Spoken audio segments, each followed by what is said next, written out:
Whoa, buddy. Put that thing back in its holster. We haven't gone anywhere. I don't understand. Check out themichaeldukesshow.com for information on how to get access to the podcast. Welcome to the party, pal.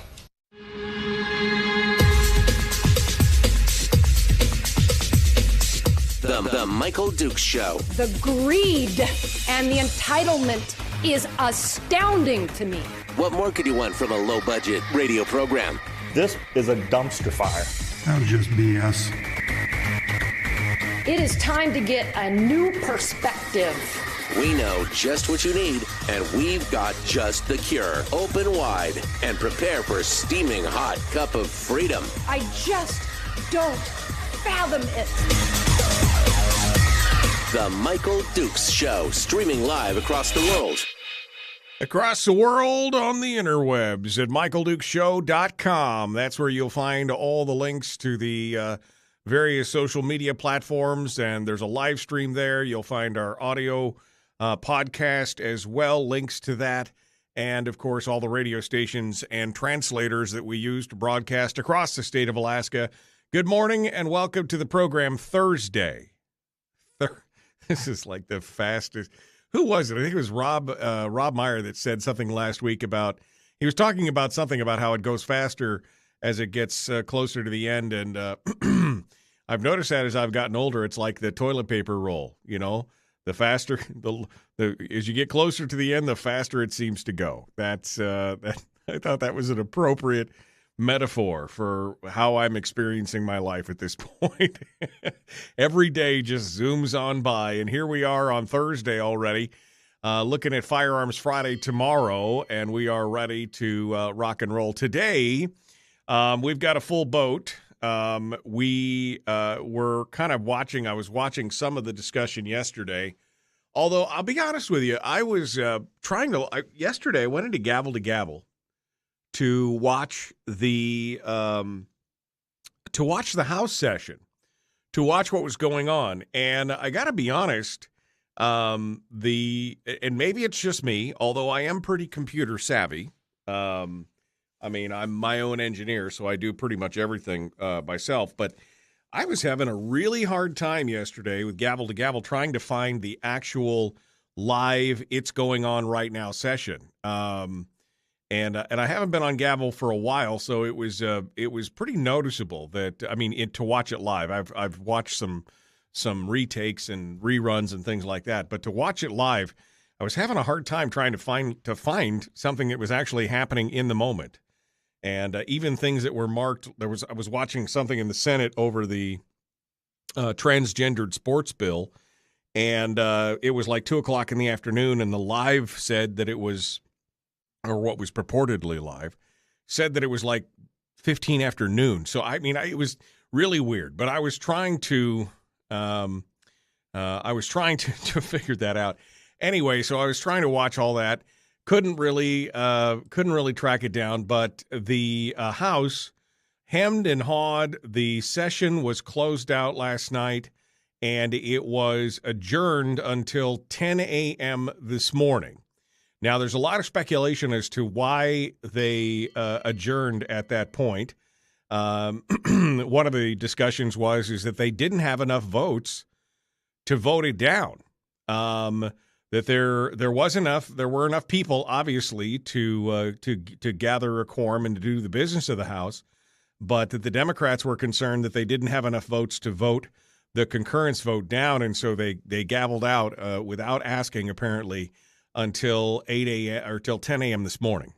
So 10 a.m., they're supposedly going to take this back up, and I'm assuming then the Democratic majority will be at full strength, and they're going to find a way to try and not concur with this.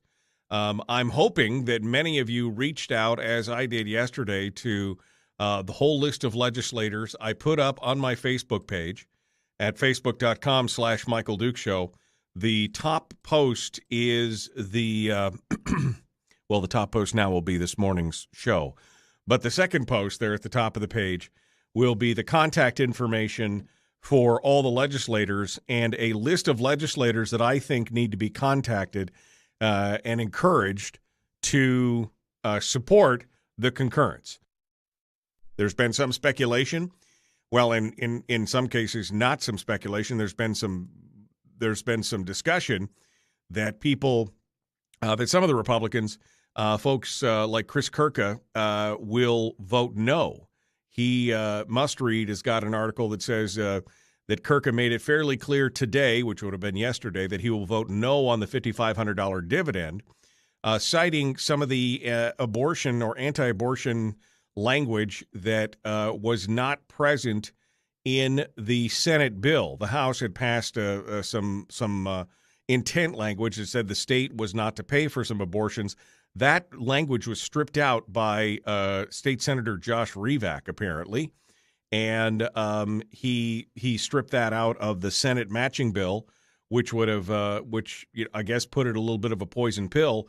And Kirka has basically said he's not going to vote for the full PFD budget because that language is not in there. Is how I'm reading this. And there's some speculation that Eastman may do so as well. So I don't know at this point if they will hold out. I don't know what's going to happen with Sarah Rasmussen. Is she going to vote?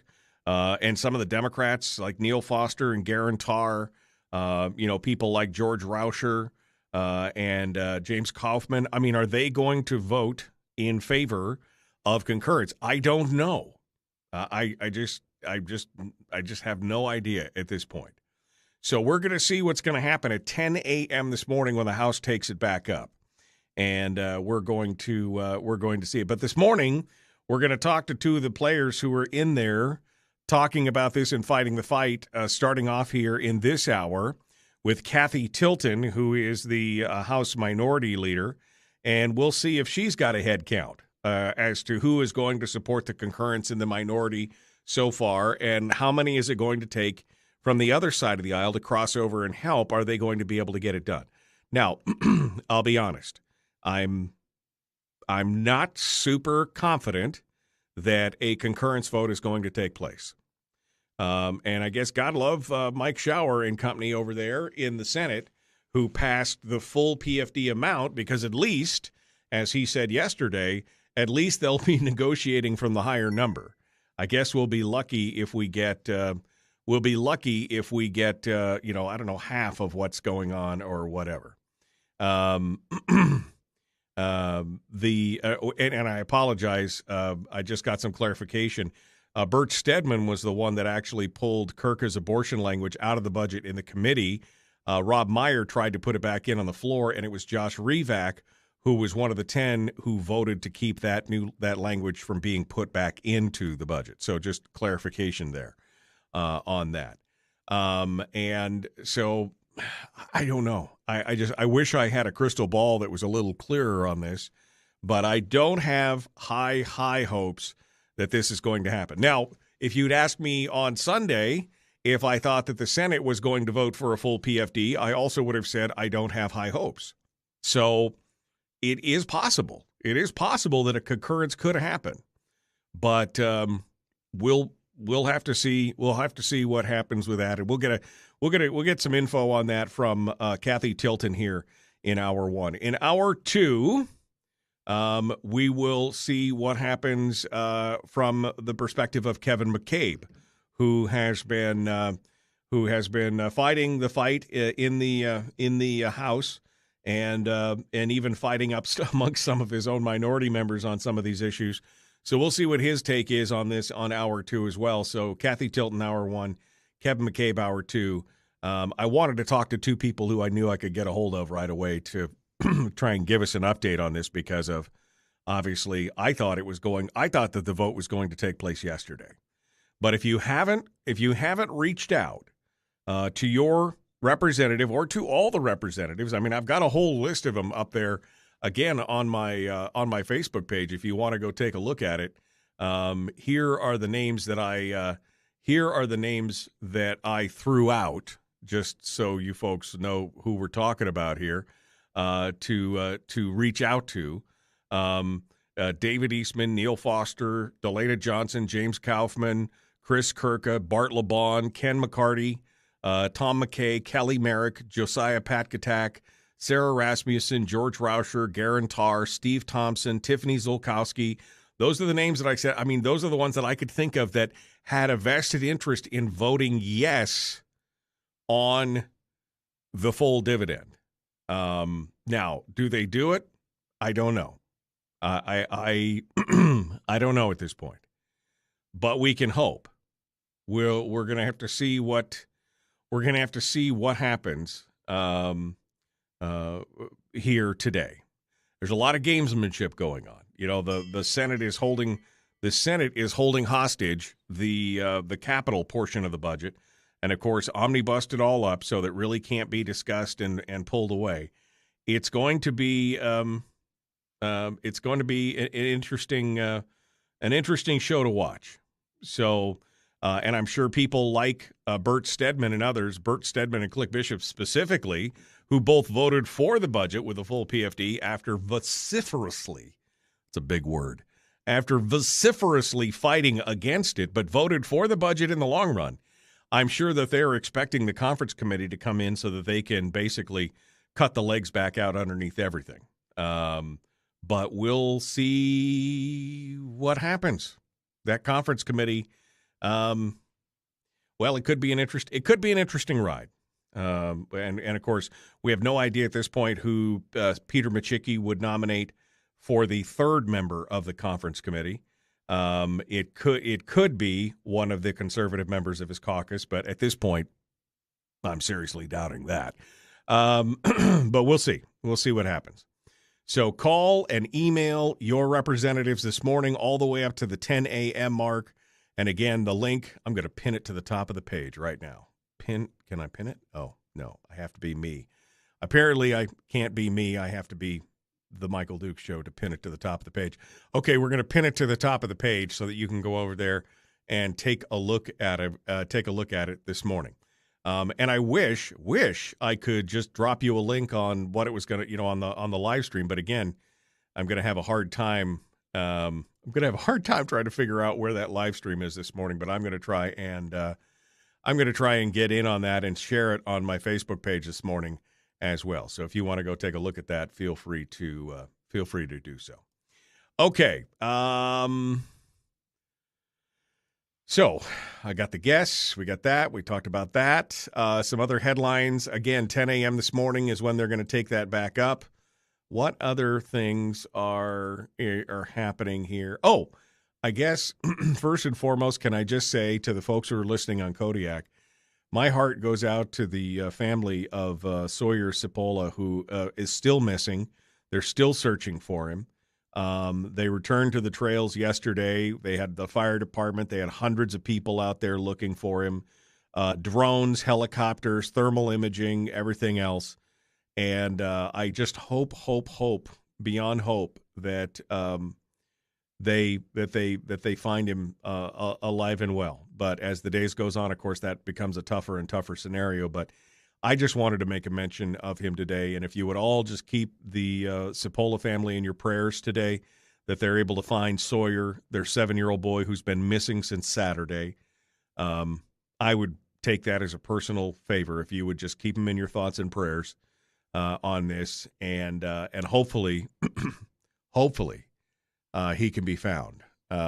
He was last seen on Saturday wandering around in a sweater with a wooden sword, playing. Apparently, I guess I don't know. I'm basically assuming here near the family home or wherever it was. But I just hope that that they find this young autistic boy who has just such a beautiful smile. And so, if you would all do that for me, I'd take it as a personal favor if you would keep them in your prayers. I was going to mention, let me just say that there, of course, a new Democrat has joined the race for U.S. Senate against Murkowski and Chewbacca. She's a well-known figure in Democratic circles. Pat Chesbrough, former teacher, principal, superintendent out in the Matsu. You can go out and read the whole article about why she did this over at on the ADN, and a couple other outlets have got it. But to me, the biggest quote was the one that they finished up with the article at the end, because she jumped into this because of the whole Roe v. Wade thing. And there was some discussion at the end about the two different bills that were in the U.S. Senate about this, the Women's Health Protection Act and the Reproductive Choice Act. and all this, talking about women's rights and everything and whether the rights. Anyway, I think Chesbro kind of summed up my whole thoughts on her campaign at the end when she basically said, I'm not so worried about giving people rights, which pretty much talks about the mindset because rights are not given by government. Rights should be protected from government. And that pretty much sums up everything right there that I needed to know about her. Not that I was going to support her, but as a candidate, it kind of shows me the mindset. And anyway, go out and check out the article out there if you'd like to get more information on it, or at least it's like know your enemy, right? You got to know who you're running against. You got to know where they come from. All right, we're up against the break. We got to go. I got Cathy Tilton is going to be joining us here in just a moment. We're going to be talking about what's happening in the House this morning at 10 a.m., what happened yesterday. We'll get the full rundown on all of that here. That's coming up in just a moment. The Michael Duke Show, common sense, liberty-based, free-thinking radio. We will continue with more. And Cathy Tilton, House Minority Leader, up next on your home for Common Sense Radio.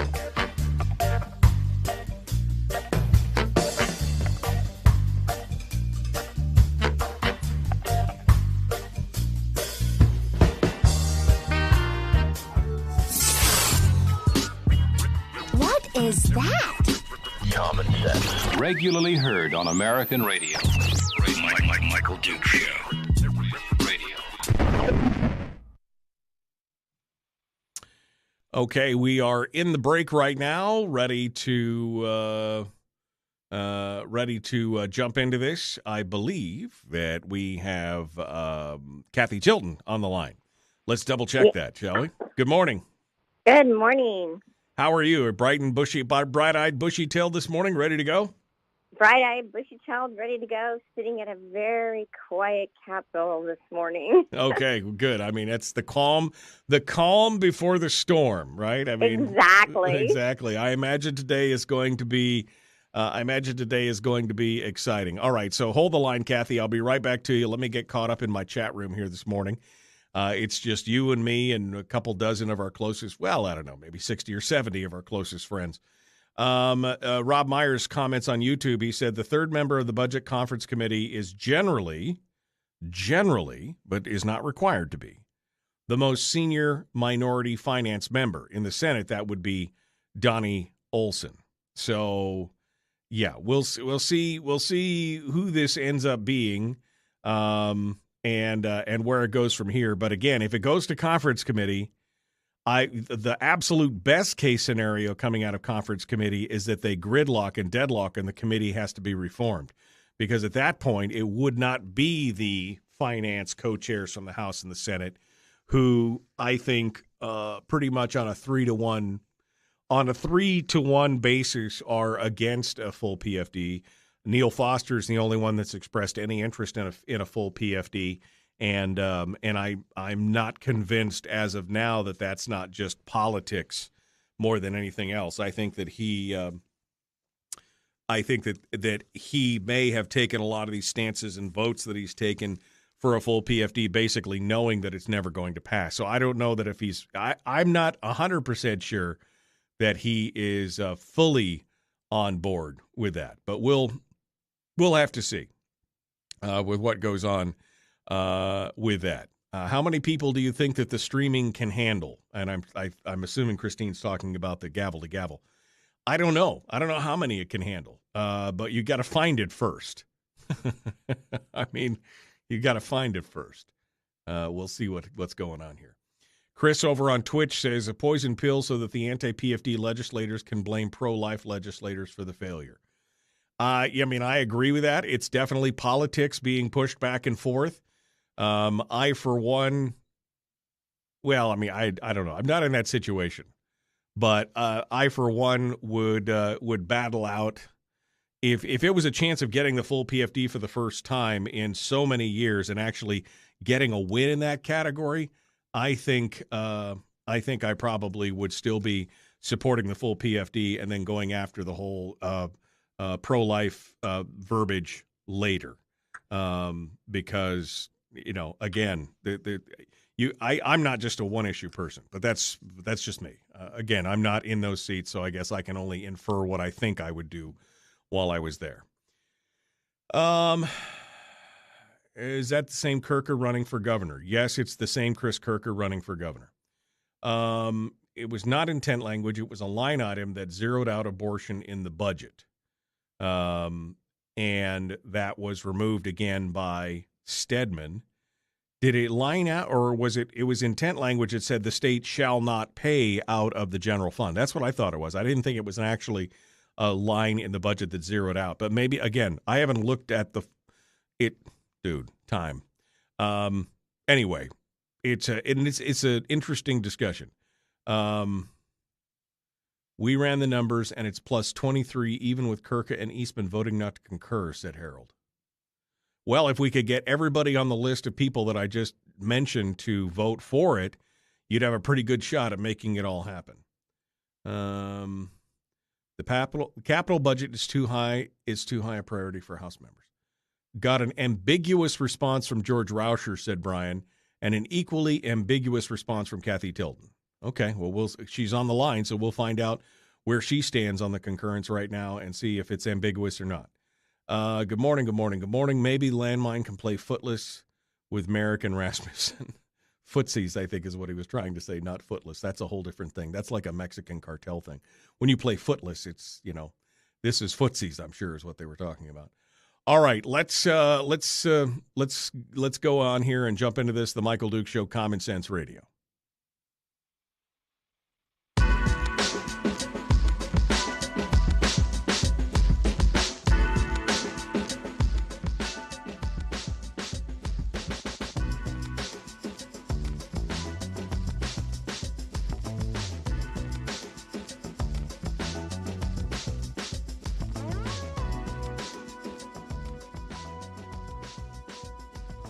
Well, thanks for coming on board and joining us this Thursday. We're continuing on. I just was reading some of the final comments in the chat room before we jump into it with Cathy Tilton. Michael on Facebook in the chat room says, I heard Machicki and Stedman were cruising around the Capitol yesterday trying to get those thinking of voting to concur to vote no and send it to the conference committee so that the Senate could fix the budget. I mean, Peter Machicki has gone full-blown anti-PFD at this point, right? So much for signing that letter with Clem Tillion and all that. Anyway, let's go over here and pick it up with our first guest, House Minority Leader Cathy Tilton, GOP State Rep for District 12, joins us this morning, and we're going to get a full play-by-play of what happened yesterday during the first attempt at concurrence and see if we can quell or confirm some of the rumors about why the session was ended last night and what we need to do this morning. Cathy Tilton, our guest right now. Good morning, Cathy. How are you? Good morning. I am doing pretty good, I think. Good. What you think? I mean, that was kind Well, you never know. You got to see how this day goes, right? That's true. That's true. You're like, are you going to beat me up? I'm not beating anybody up. I'm trying to get... No, I'm not worried about beating up. I said right in the newspaper, I am all for the full statutory dividends for the people of the state of Alaska, and I'm sorry if anybody thinks that my answer is ambiguous. I've been one behind trying to make sure we get all the votes on the floor. Right. So let's talk about a little bit about yesterday. Now there was Sure. There was a lot of questioning, and I know Mike Schauer and I had conversations, and Roger Holland and I had some conversations about this. Counting the numbers. How many does it take? Well, it takes 21, obviously, to concur, and Yep. The minority. They were counting, and there was some ambiguity in there.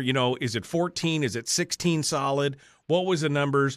Going into yesterday's discussion on the floor of the House for concurrence when it got started, how many did you think you had? I mean, of your minority and everybody else that was in there, what were the numbers looking like to you?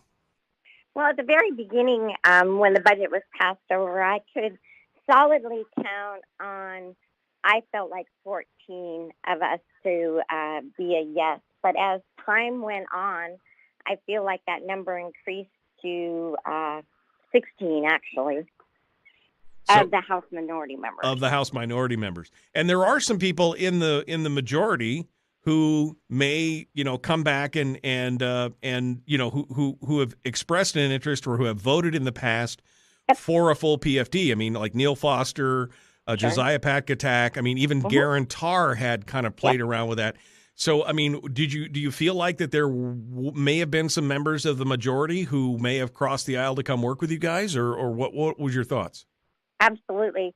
I felt pretty confident that we were very, very close, and I think that is the reason that the session was delayed or canceled last night without any notice to anybody. It was canceled. I think that we were at the number or just right on being the number. The only two folks that I'm not positive of here in our majority right now that I can say that I'm not quite sure where they're going to be is Representative Kirka and Representative Eastman. At this point, I don't know where that falls for them, but I believe that most everybody else in the minority is on board to vote for concurrence. Which is 19, right? I mean, of the whole minority is well, it's 18. I'm sorry, Rasmussen's out and amongst herself. So right. So it's 18. So 18. Now let's talk about the thing with Kirka and Eastman for a minute, because there's been a lot of speculation about this, and in the paper and some other people talking. There was a piece of language that was put in the House bill that had to deal with abortions, and it basically said that the state couldn't expend general fund monies for abortion. Now, was this intent language? Was it an actual line zeroed out? And then tell us what it was, because then it was removed by the Senate, right? The Stedman removed it in committee. Rob Meyer tried to put it back in. It was voted down. But what was the actual language? So what was put in there was it removed $349,000 that had been paid out by the department for what they consider non-medically necessary abortions. It's called the Hyde Amendment, and it's an amendment that's been put forward by Republicans for years. It's an amendment that I did 3 or 4 years back that made it all the way to the governor's office, and the governor then was informed by council that it had been struck down by the courts, and he went ahead and took that out of the court's budget. So the governor has shown that he, will find a way to remove that funding from the budget. So the governor has already basically said he's going to veto it one way or the other. He hasn't said that this year. But he's going to, in the past, okay. Past actions have shown that is something that he has done. Okay, I guess, okay. I was confused as to the timing of what you were saying. So it was 3 years ago when I put that amendment forward, and it made it all the way. It actually stayed in the budget, got to the governor's desk. The attorney general advised, and the courts, we're going to take it out. And so he removed it from the court's budget at that time. Okay. So it was $300,000 that had been removed, and this is the issue this is the crux of the issue for Eastman and Kirka, apparently. Again, removed in committee on the Senate side by Bert Stedman, and then Rob Myers in Amendment Number 5 tried to put it forward again, and it failed on a 10-8 vote with Bishop, Lyman Hoffman, Josh Revak, Bert Stedman, and Gary Stevens on the majority side, all voting against this, reinserting that language. Okay. So, I guess that's it. So the question is, I think even Mustreed, the headline on Mustreed said something like, is Kirka going to take a stand on this and hurt his campaign for governor by voting against the full PFD? So that's the question, I guess, is because of this language, are Eastman and Kirka going to vote in concurrence, or will this be the sticking point for them? And you have not really had any yes or no 100% one way or the other on this. I have not. Okay. So, but that's the sticking point for them. So, yes. Mm-hmm. So yesterday, and again, your whole thing here is that they called off the session at the last minute, no notice, and basically said, and the assumption is, and of course some of the rumors that I heard flying around is because members of the majority looked like they were going to step across the aisle. So is anything going to change overnight? I mean, have they been working these people over in the back rooms with rubber hoses all night so that this morning it's going to be a whole different thing? Or what's your take on it right now? There were certainly plenty of people on the fourth floor that you never see on the fourth floor yesterday, milling around and talking to folks and going from office to office. But I would say that the people who have made up their minds there and will be voting for concurrence. That there was a lot of different things going around of reasons why, if we vote to concur, then some of the bills that people are holding near and dear to them won't be moving. And actually, for me, no more bills I'm perfectly happy with that. And I think a lot of people would be really happy to have all of these bills stop. No more bills. I mean, we got like 6 days. So, I mean, I don't know if that's much of a threat at this point, right? But there are people who get married to their bills and think that, they have to have them, which is something you should never do here. You should never be married to your bill. You should know that until it's done, and you don't know that until it's signed by the governor, right? Right. So, right. Yeah, okay. So there was that kind of a threat kind of thing going around. There was also that any bill that had already gone through, that the fiscal notes wouldn't be covered because there's not language in the budget that covers the fiscal notes. But again, I don't know if that's terrible. Yeah, So I don't know. None of those things really seem to bother. I think there's solutions if you really need something. Right. Well, and I agree with that. I think there's always solutions. So, again, all day, all night, being worked over. These people over there. I don't know if our call to reach out to their representatives, or if these people have been reached out to. I mean, are you hearing from people? I mean, yes. over this full PFD and the concurrence, or yes, we're hearing from people over the PFD, the full statutory dividend. We are hearing from people more on that than we have heard from people since the university budget was cut back in the day. Well, so more than that. Well, good. I mean, I'm glad. Yes, me too, and I'm excited, and I want to say thank you to the people who are making the calls. I will say that the AFL-CIO is on a campaign with a form letter saying to vote no.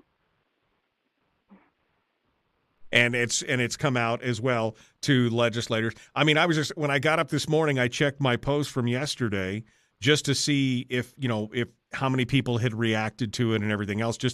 And only 4 people had shared the post saying now's the time to concur, and one of those was me sharing it to my own page. So I was a little discouraged about that, but it's good to hear that people are reaching out and getting this done. So tell me, what's your confidence level this morning that you guys are going to get started at 10 a.m. and that there's actually going to be a discussion and vote? And again, not to get Dauber down, but this is the Hail Mary, right? I mean, this is the long shot. Absolutely. Yeah. Absolutely, 100%. I mean, this is the time. Yeah, this budget is huge. I will tell you that there are a lot of things in there I don't care for. There's a lot of pet projects and stuff like that that are not needs of the state of Alaska, but there are ways to bring that budget down, and that might have to depend on the governor to look at projects or items that there are things right there in that budget right now that actually the Senate put in. There was some savings from adjusting some of the things in the health coverage for the state of Alaska that saved about $38 million. He, in the governor's budget, he had reduced it by $38 million. In the Senate's budget, they added that $38 million back into put toward the PERS liability. It's not something we have to do right now. So right there is $38 million. Right. That could be cut right off the bat. Right. So there's a lot of things like that do not harm people that you could cut that would reduce some of the extra, what you might call fat in the budget. But as far as the agency operations, it's not reducing agency operations like we would like to see happen, but it is as far as agency operations, keeping it fairly flat. We're hearing this commentary, and we saw this on Tuesday. I think it was Tuesday after the budget bill had passed the Senate. How there was a lot of, oh my gosh, this is going to be, you're draining savings, you're doing all this and everything else. But even after the budget is fully funded, all these other things are going on.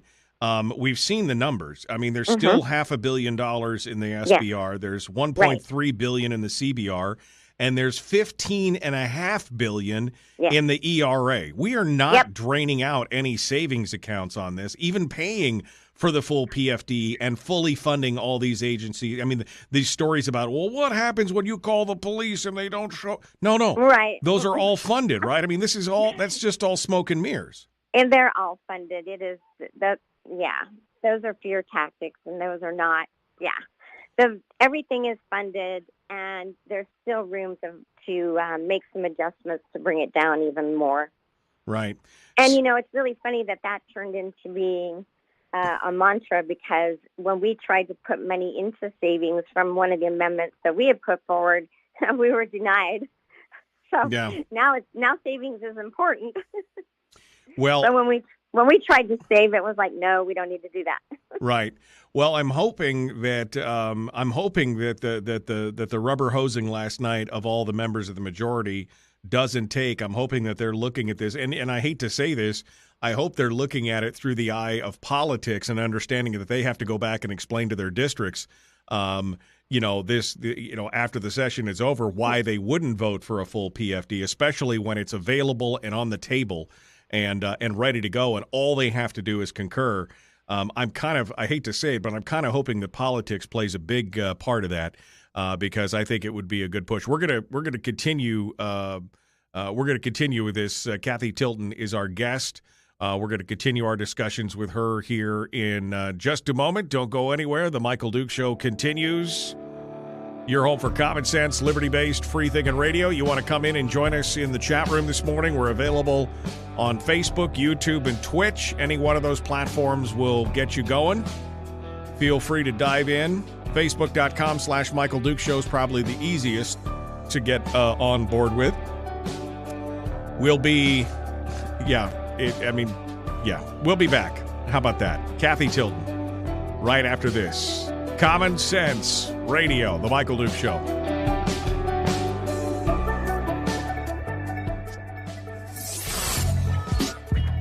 What is that?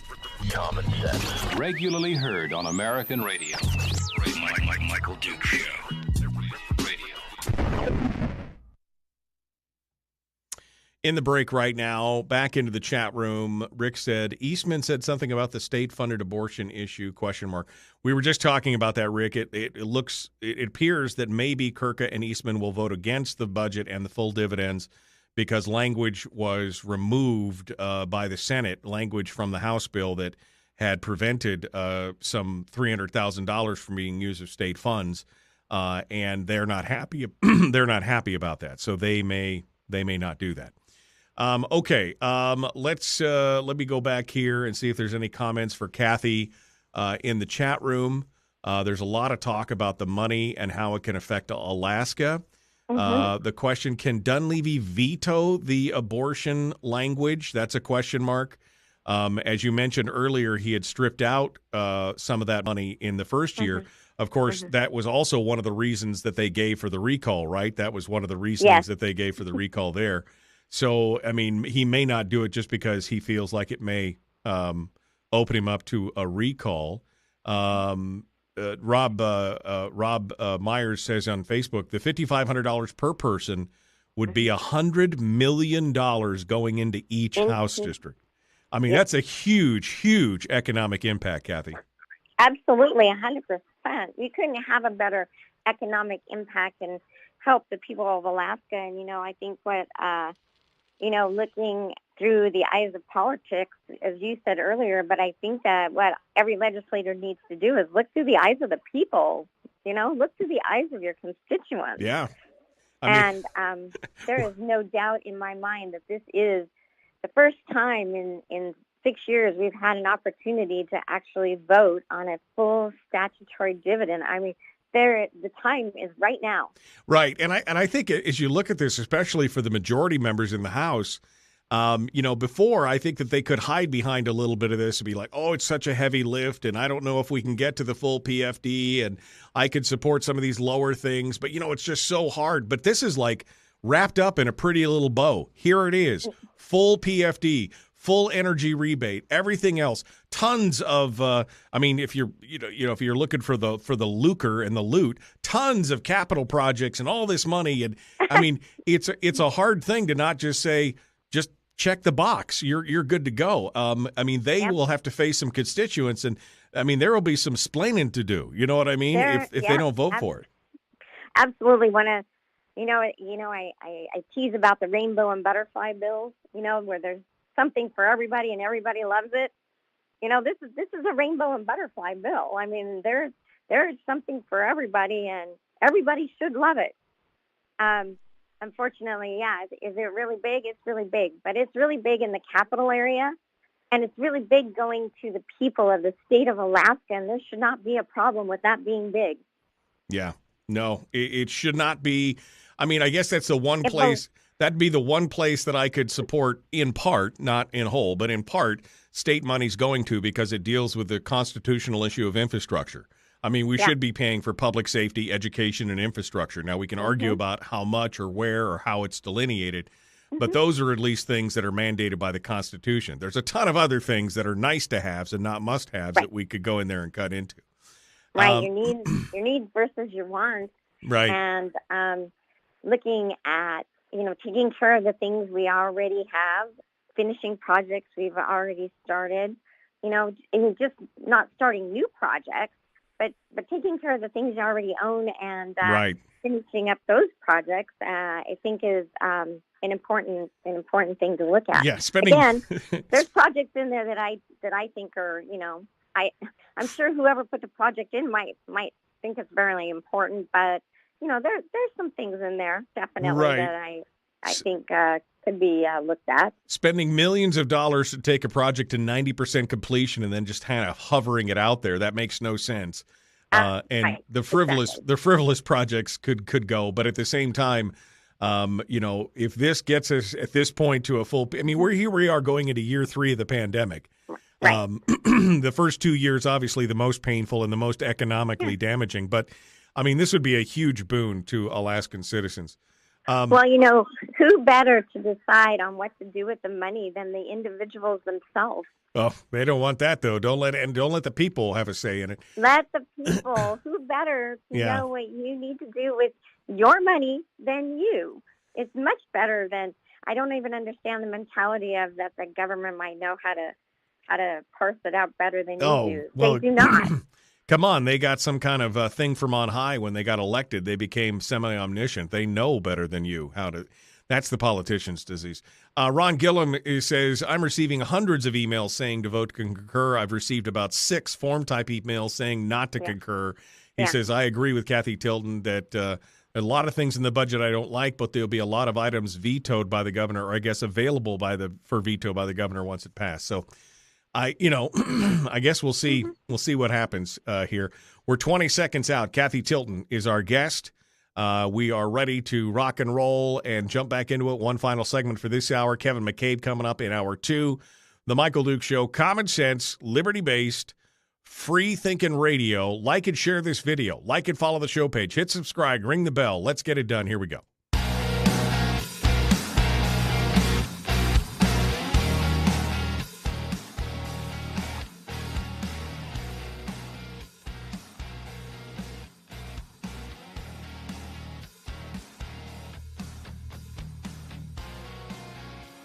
Continuing now, State House Minority Leader Cathy Tilton, state rep from District 12. She's coming on board this morning to talk with us about the concurrence vote. Mm-hmm. And I don't know, Cathy, you want to put a crystal ball on and put your turban on and hold the envelope up to your forehead and tell me?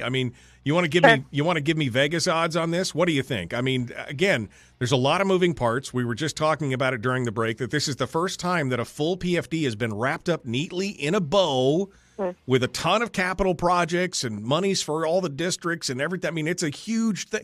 But it's got to be appealing to some of these rural legislators, especially whose constituency are some of the lower income folks who have been hit hardest by the PFD taking.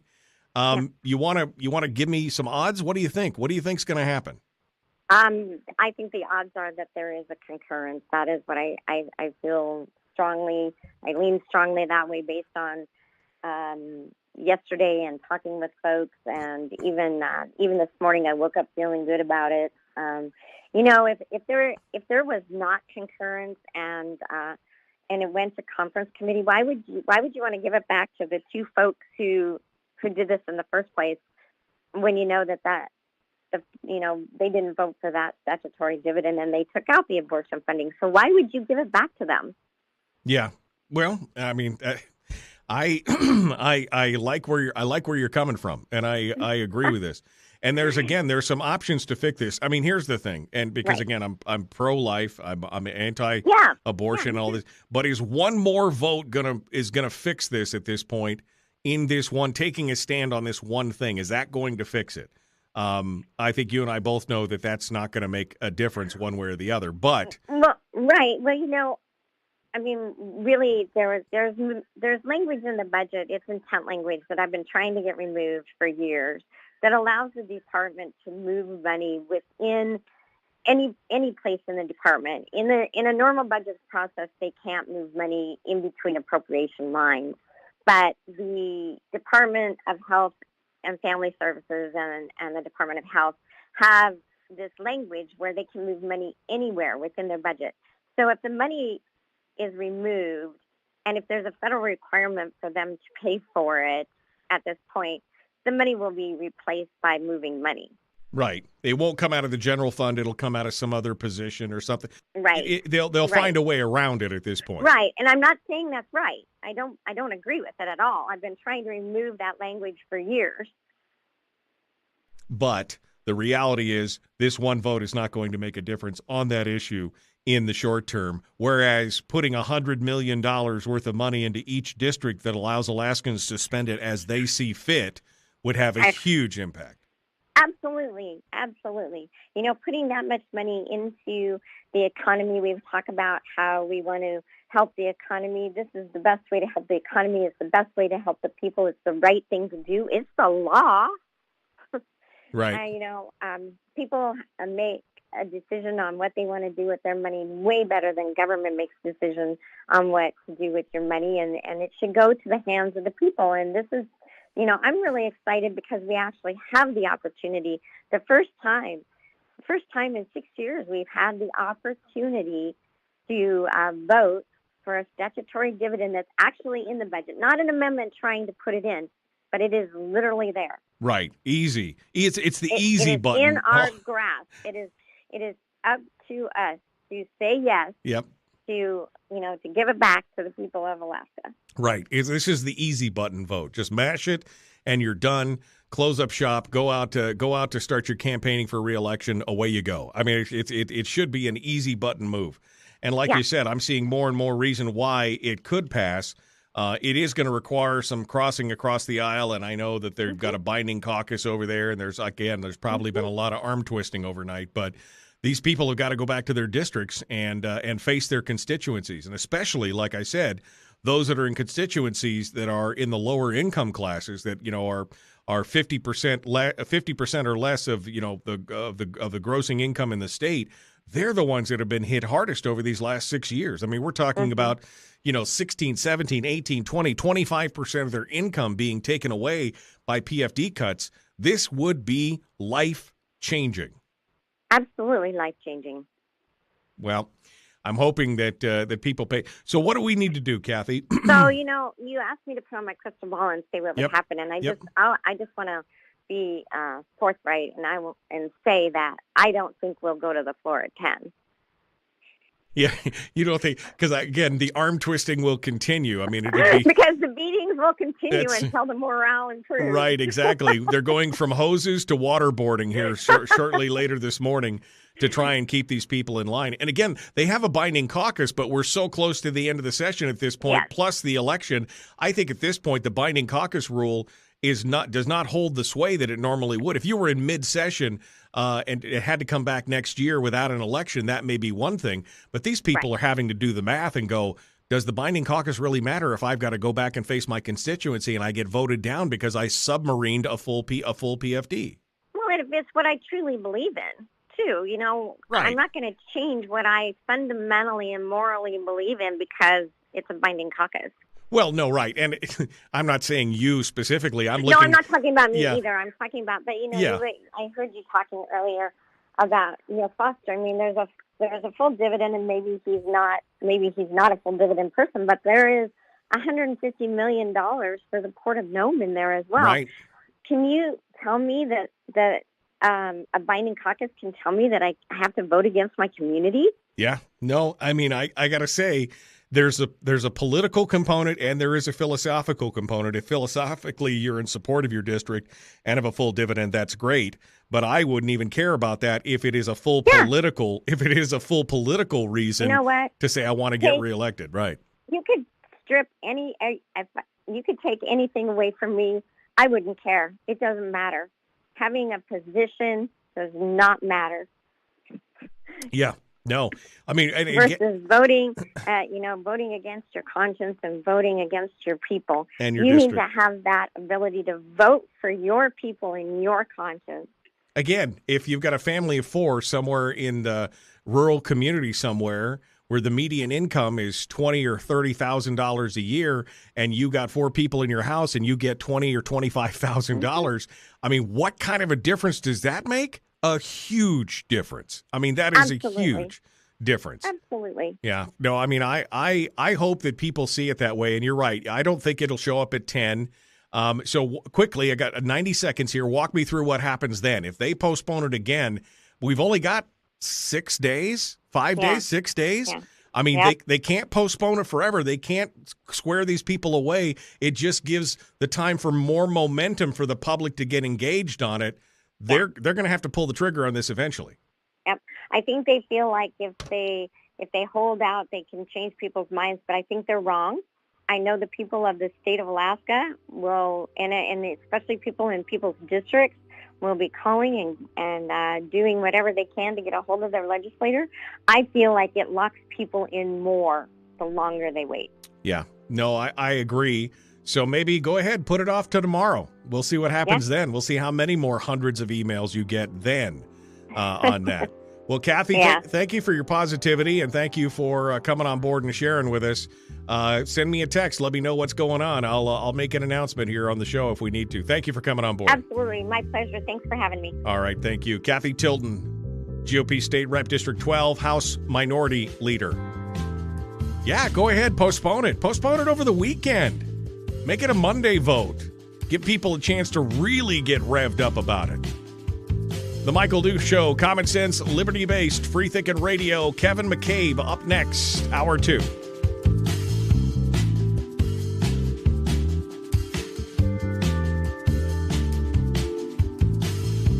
Yeah, full transparency. I'm glad she said that because I was thinking to myself, they're really not going to come to the floor at 10 a.m., are they? I mean, they'd have to be working those people over all night long. Again, go out to my Facebook page. Facebook, just click on the top here where you can see it. And the top post right there tells you all the legislators that I feel that you need to reach out to encourage them to support the full PFD and the full budget as it's written right now. Is it a perfect budget? Absolutely not. Does it spend too much? Absolutely. But remember, Mike Shower and company put together over 100 amendments to kill stuff in the bill that was bad, and they got voted down every time on those things. I mean, Mike Shower talked about it yesterday. Go back and listen to yesterday's show. He talks about that. The bottom line is that even with all the bad stuff that's in this bill, even with all the bloat or the frivolous projects or however you want to look at it, all the things that are in there, think of what could happen if you put $2 billion into the private economy. You know what? I'm not okay with the government spending all this excess money, so to speak. But if you're going to put $2 billion into the private economy, that's going to offset a whole crap ton of stuff. And it sets a precedent. It sets a precedent for next year and sets us up, I think, for a good fight next year if we get it done. So, reach out. Tiffany Zulkowski, Steve Thompson, Garen Tarr, George Rauscher, Sarah Rasmussen, Josiah Packatack, Kelly Merrick, Tom McKay, Ken McCarty, Bart LeBon, Chris Kirka, James Kaufman, Delana Johnson, Neil Foster, David Eastman. Reach out to those people. That's what it is. Are you saying that they won't vote today? That's what I'm saying, Christine. Cathy already said that she doesn't think that they're going to meet at 10. Maybe they come in later today? Maybe. So maybe there's a vote today? But I think it's highly likely, especially if they feel like members of the majority are going to vote against them and vote for the budget, that they're going to work those people like rented mules. That's what I think is going to be happening. But we'll have to see. But I think, again, there's a catch-22 there. Because the longer that they delay, the more people are going to start to get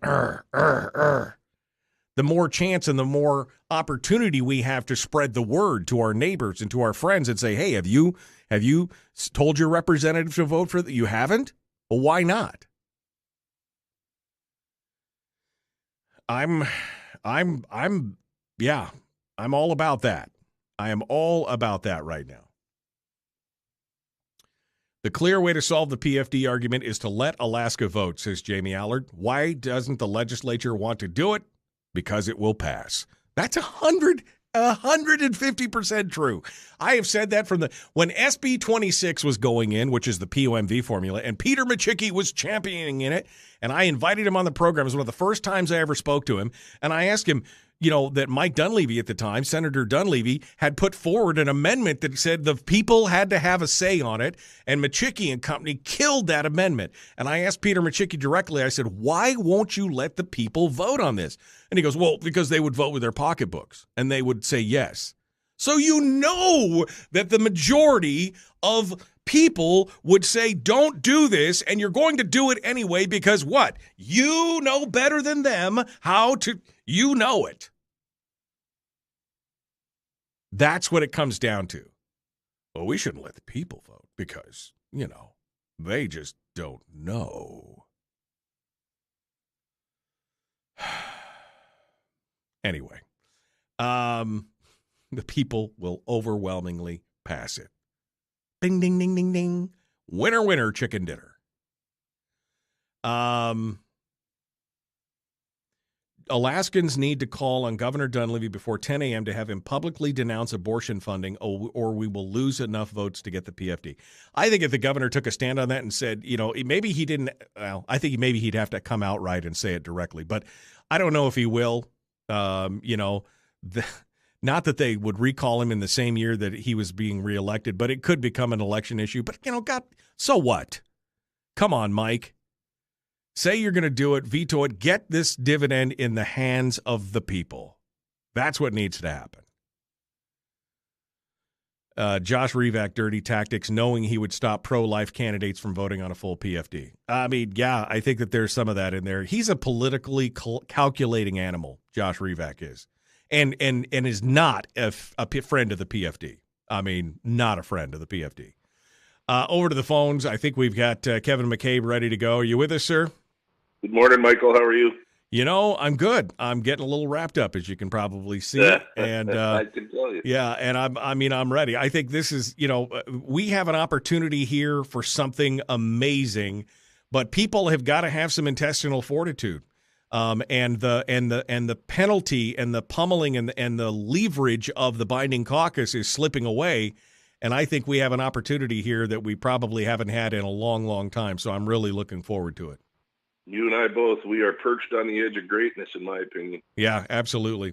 Dunleavy could go out a hero, says Chris. I agree. If Dunleavy did that, if he came up and stepped up and did that, some people may see that as a detriment to his campaign.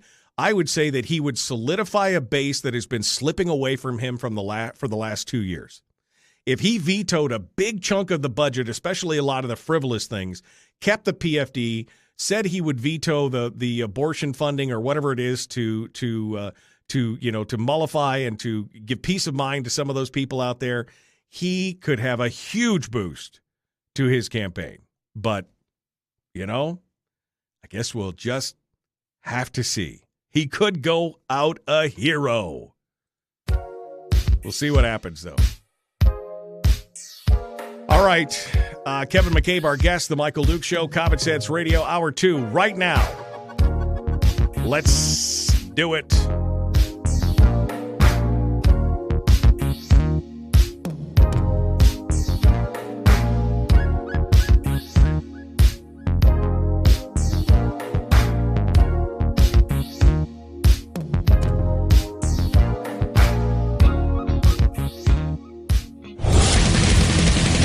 Whoa, buddy. Put that thing back in its holster. We haven't gone anywhere. I don't understand. Check out themichaeldukesshow.com for information on how to get access to the podcast. Welcome to the party, pal.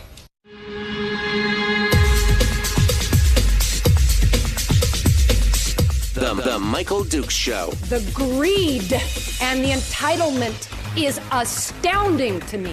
What more could you want from a low-budget radio program? This is a dumpster fire. That was just BS.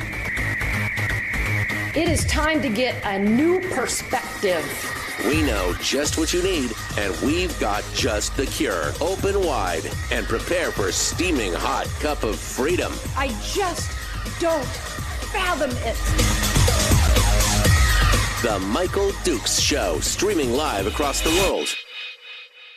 Mr. President, what does a fistful of cash get you if you are sitting on the tundra wishing someone would come pick you up? Or if you're calling a state trooper after being assaulted and no one comes? Or if you're trying to pay competitive pay for a teacher in rural Alaska and you can't pay for that? That's a good question. What good does a fistful of cash do you? Well, I don't know. Let's see. It puts bread on the table. It puts fuel in the heating oil tank. It puts tires on the car. It puts a little money in savings in case something disastrous happens. And it does a lot more than that. Oh, by the way, the picking them up and the calling the police and the teaching and all those are already funded already. So what's the real problem? The Michael Duke Show, Common Sense Radio. That was, of course, the soundbite queen, Natasha von Imhoff, on the floor of the Senate earlier this week talking about why we should get a full PFD. My God, can you imagine how the little people, why would they need a fistful of cash? I don't know about you, but $5,500 is not a fistful of cash. That's a lot of cash to me. Maybe to her it's like buying a Big Mac, but to me, that's a lot of money. Joining us this morning to discuss it is our friend, GOP state rep from my district, my representative, Kevin J. McCabe, joining us right now. Good morning, my friend. How are you? Good morning, Michael. How are you? Good. I mean, what could you do with a fistful of cash? I mean, what good is it if nothing else works, if you get a fistful of cash and the government crumbles, what good is it for you to have cash? Because, my God, you couldn't possibly take care of yourself. Well, I think I would use mine to make sure my four-wheeler is in good repair so I wouldn't be sitting out in the tundra and need to call the troopers. That's just me, though. Well, yeah, maybe, or buy some new shoes, rent a helicopter trip to come pick you up. I mean, hell, there's a lot of things you could do with $5,500 for every man, woman, and child in your household. That's not I guess it's all about perspective. If you make $130,000 a month, then I guess $5,500 is just chump change. To the rest of us, that's a living, baby. That's a living. But it's not chunk change, even for the rest of us. Even if you make $130,000 a year and you get $5,500 extra, what's the chances that you're going to spend it to buy something that you wouldn't have had or wouldn't have wanted or wouldn't have needed, and you're going to spend it in the local economy, which puts a businessman to work. He gets to pay his employees. He gets to pay his rent.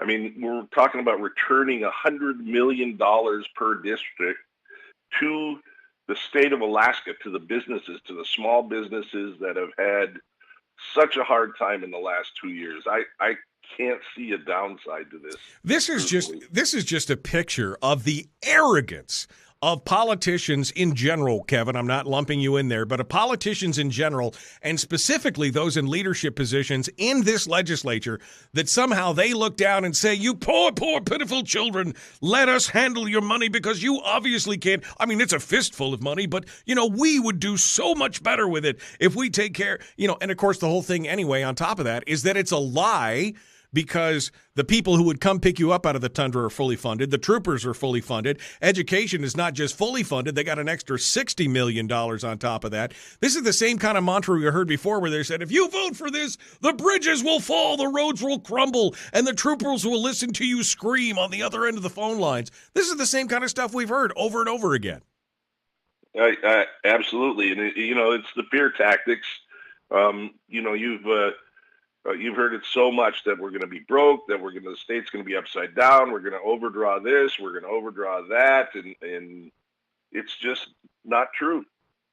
It is a lie. It's a fabrication. I mean, we kept hearing in all the reports, and of course the ADN carrying the water for a lot of these people, talking about how, this budget is going to gut our savings. It's going to drain the state savings accounts down. And I'm looking at the short fiscal summary for the Senate budget spring forecast, utilizing the budget that was passed this week by the Senate. And here's what it says. After they pay everything, including $2.764 billion for the PFD and the energy rebate check, and when everything's paid, the SBR will have over $500 million in it. The CBR would have $1.3 billion in it. And the ERA would have $15.6 billion, of which $6 or $7 billion of it is our past PFDs that are still sitting there. So you're looking at a grand total of nearly $20 billion sitting in those accounts. To me, I don't know about you, but that doesn't seem like draining the state savings. No, me neither. And, we have a unique opportunity right now to help pull our citizens out of the doldrums of COVID. And frankly, the looming, I got a really bad echo in here. I'm going to have to get rid of my headset or something. Hold on. Kevin McCabe is our guest, by the way, GOP state representative for District 8. There, how's that? Any better? Oh, you sound really clear now. Good to go. Yeah. Sorry. So, we have a unique opportunity to help pull our citizens out of the COVID-19 and the businesses, small businesses, and everything else. And, they're talking about, I heard $17 a gallon for avgas in some of the villages that even have avgas coming up. Right. $11 a gallon gasoline for auto gas. Yeah. Our people are going to need some help. It's really funny to me that the AFL-CIO is opposing or wanting us to vote no on concurrence. With hundreds of conservative Republicans are the ones that are concerned for our most needy families. Yeah, the AFL-CIO voting no with hundreds of millions of dollars of capital projects at stake here. I mean, why isn't the AFL-CIO membership going, what? Wait a minute. What are you doing? Don't do that. I mean, it's insane. Look, Kevin, yesterday they were supposed to have the meeting, everything else. You guys got no notice, right? And the meeting was canceled. Nobody got any notice, not even the majority. One person, the speaker, notified one person to go down to the floor with her and gavelled out. So they gavelled out, no notice, dead of night. What was going on yesterday? I hear, and you can confirm. I don't want to put you. I'm going to ask you. I hear that Bert Stedman, finance co-chair, and Senate President Machicki were wandering around trying to tell people, vote no, vote no. We'll fix it in the Senate. We'll fix it in the conference committee. I mean, any truth to those rumors? There were a lot of people, as Cathy said, on the fourth floor that you don't normally see up there, talking, and a lot of meetings in stairwells and behind closed doors and that sort of thing. So it's true. I mean, people were forging new relationships, if you will. Is that political speak for, yes, there was a lot of arm twisting going on, Kevin? I mean, come on.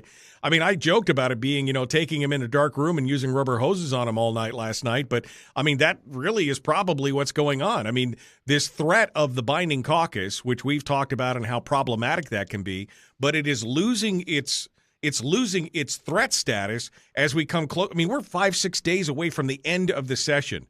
If I was a legislator in there that had been roped into a binding caucus and they said, you got to vote with us or we're going to – I'm 5 days away from this session being over, and then I'm facing a re-election.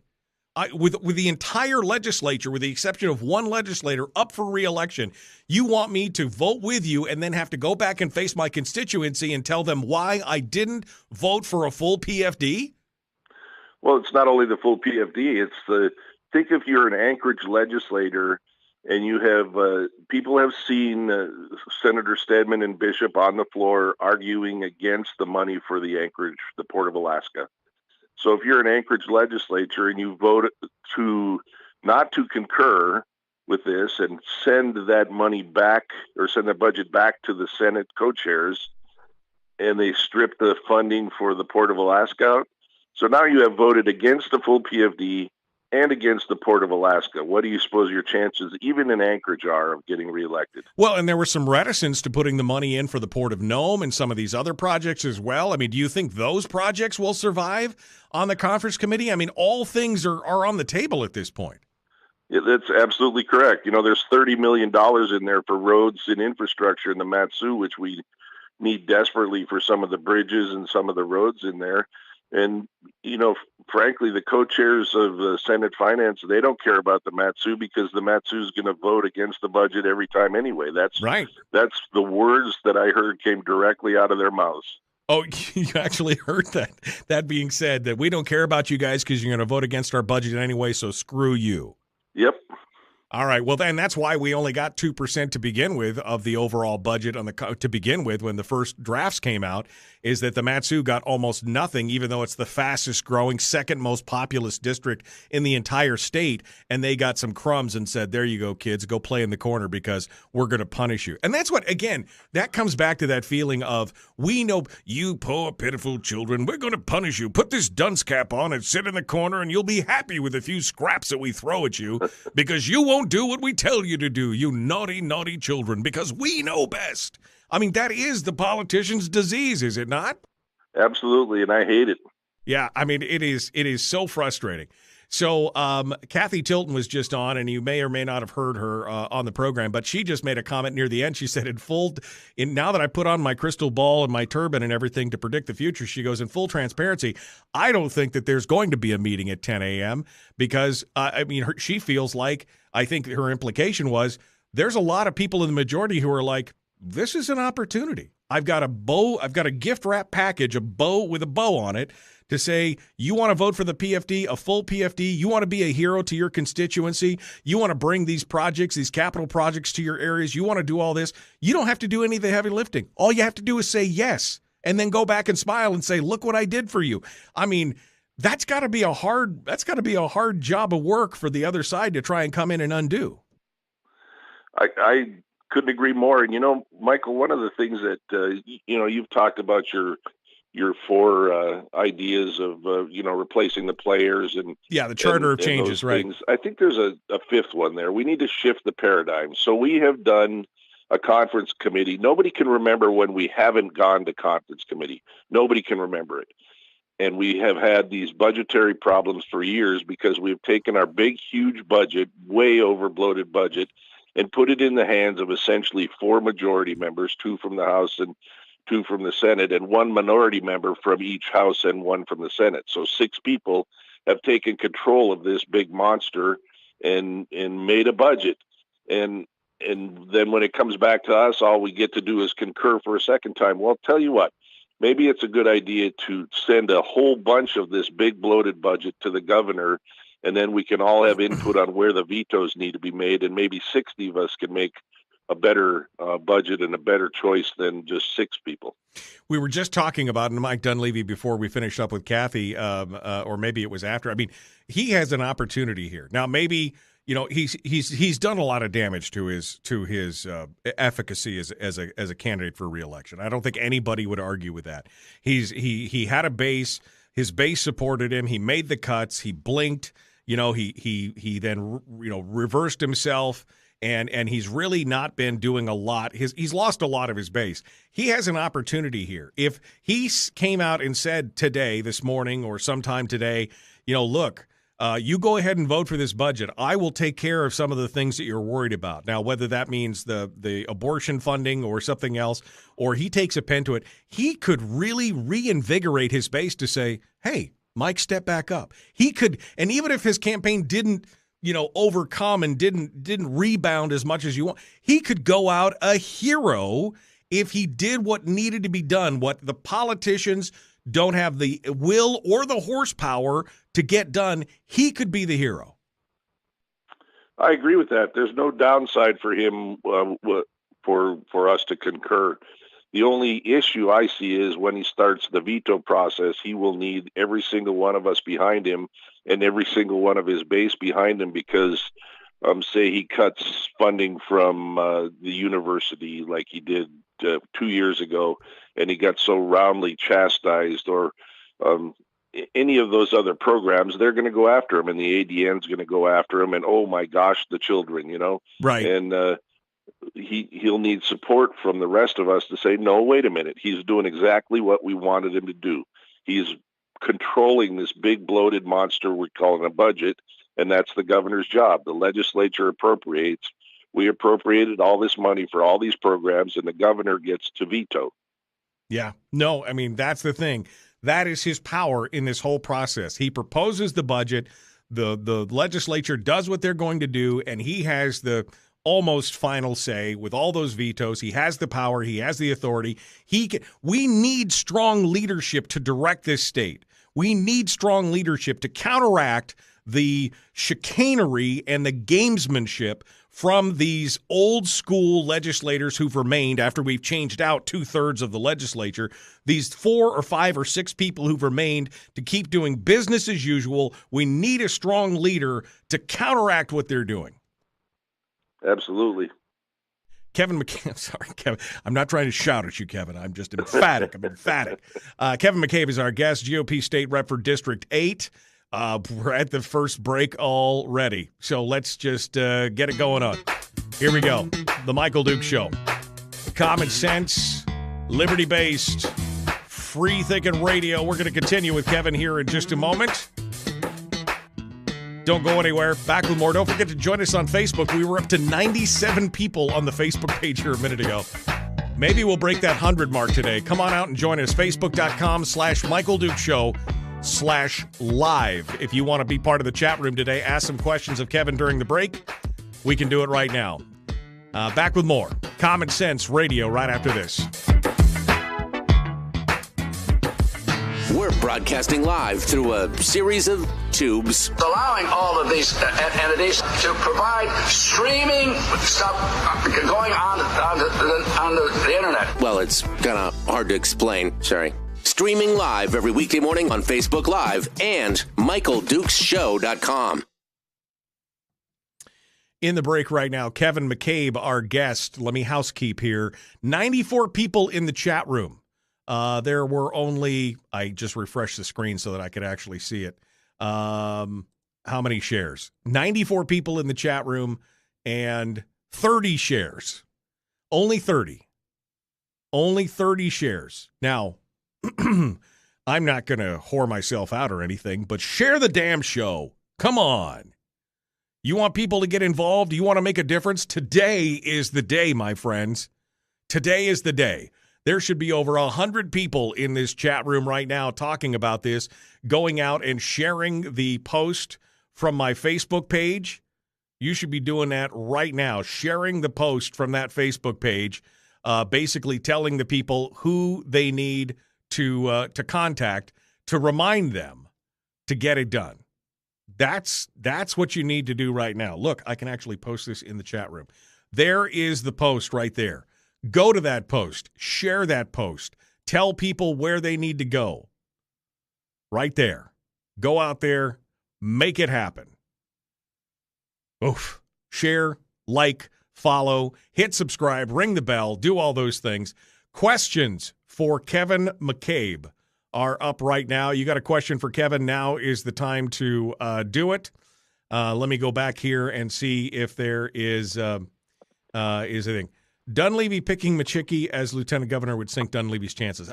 Yes, I would agree with that. I think that would be like, I mean, why? Why just turn the revolver, spin the cylinder, and pull the trigger at that point? Why would you do that? But I think that's the only reason why you haven't seen the governor announce yet who his running mate is because it's going to be somebody in the legislature. He's waiting for the session to be over. Now, who would that be? I don't know. If it's Machicki or von Imhoff, that's problematic. First of all, I think he might as well just go on vacation to Tahiti for the rest of the year at that point. But who knows? Maybe. We'll see. Let's see. Pierce is getting. Charlie Pierce said he can't wait to work with you, Kevin. He loves the red pen. That's what he said. So I think that would be. I think that would be fun. McCabe is making a sound argument, says Harold. That's high praise from Harold. Let the process work. Okay, I'm just going through the comments. I hope that the governor, can grow some stones. COVID neutered him. If he could cut the obscene amount he's spending for COVID jab commercials, we'll be much better off. A lot of that's federal money, by the way, so I'm not, again, not to put too much of a kibosh on what you're saying, Marcy, but most of that money for outreach is coming from the federal government. It's not state money. I mean, he could kill it, but it's there. Let's see. We saw that worked. Elizabeth Squish and bailed. That is a valid point, Kevin. How you said that the governor has to have a team behind him. Brian says, we saw how well that worked out for him last time. His base went squish and he bailed. And that's the truth. Yeah, I agree. The whole the university vetoes that pretty much started him down the recall path, I guess. We needed to be fully vocal against the ADN and everybody else that started hammering him over that. And I think it was President Johnson that was creating such an issue, and on every talk show he could be on, slamming the governor. Yeah. No, I agree. I think that was the university crowd is very vocal. And, of course, we heard the words like apocalyptic and draconian and all these other kind of things in associations with those cuts, which basically accounted for less than, I think, 6% overall. And when that year was done anyway, they had actually spent more than what they started with, so there was no cuts whatsoever. It was a hot mess when it was all said and done. Right. Maybe I'm unfairly picking on the university here. There's many programs like that. One of the things, I just got a text from a friend who's actually watching in the chat room right now, and she said not to forget to remind the unions that all of their contracts are in this budget. Oh, yeah. Well, that makes a whole lot of sense for the AFL-CIO to be saying no. Vote against our contracts. All right. Kevin McCabe, our guest, The Michael Duke Show. Common sense, liberty-based, free-thinking radio. Like and share, like and share, like and share. Like and follow, hit subscribe, ring the bell, hit share, hit follow. Obey. That's what I'm saying.